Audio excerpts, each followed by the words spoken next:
Hi, Larry? Hey, Tim. Yeah, Tim Bolton. Yeah, from high school. Um, yeah, sorry. I was just watching this show on TV and you popped into my head. Yeah, it was about the history of the English language. And they were just getting to a section about the usage of less versus fewer. And I recalled a situation that arose while you and I were attending high school.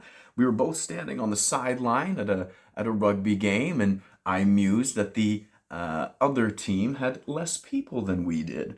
And you corrected me and said that it was only appropriate to say that they had fewer people.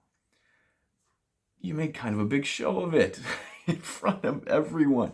And you mentioned that it was only ever appropriate to use fewer if we were speaking of amounts which can be counted, and only appropriate to use less when we're speaking of amounts that cannot be.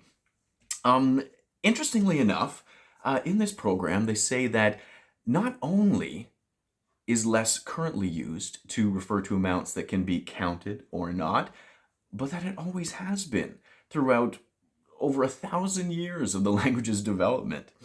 Um, I think where your error crept in is that you understood fewer to only be able to be used for amounts that can be counted, and then you applied the opposing logic to less.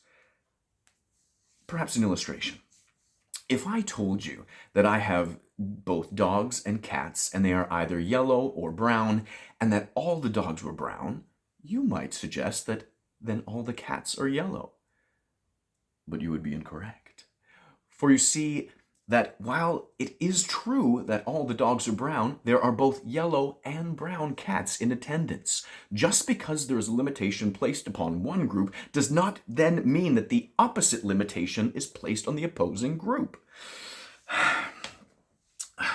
You know, I cannot blame you. You did mention at the time that you felt that you were being a little pedantic, and I will allow that the less fewer misconception is one commonly held by people who hold themselves out to be pedants, but they are all simply misguided. For while it is true that I would say that I have less butter than you and not fewer, I could equally say that I have fewer apples, or also I could say that I have less.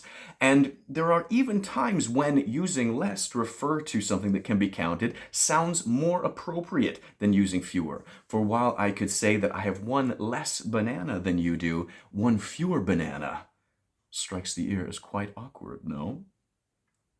I shall bring this conversation to a close, and I'm getting quite near the end of my theme. I would simply like to sum up by saying that you were wrong. You were wrong, but more importantly, I was right. I was right, and you were wrong, and you suck. You suck, you suck, you suck. Fuck you, fuck you. Hang up, block, delete, and move on with the rest of my life. Well, that was good.